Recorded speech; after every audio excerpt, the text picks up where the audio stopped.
संस्करण आईन को लागू करने गला निर्वाचन जो 2024 निर्वाचन में राज्य एक प्रमुख दल भाव में बीजेपी सरकार बीजेपी दल ये आसिले जो संकल्प पत्र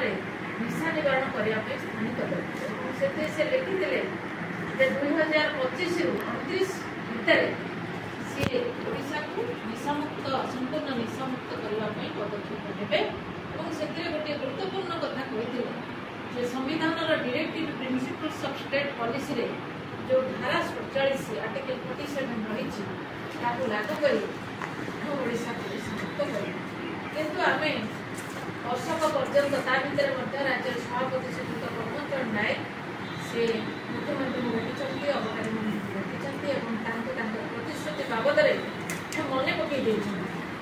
तेणु किंतु आम जहाँ वर्षक आज जिते सरकार सफलतार कहानी सब जनसमाज में होती आम देखु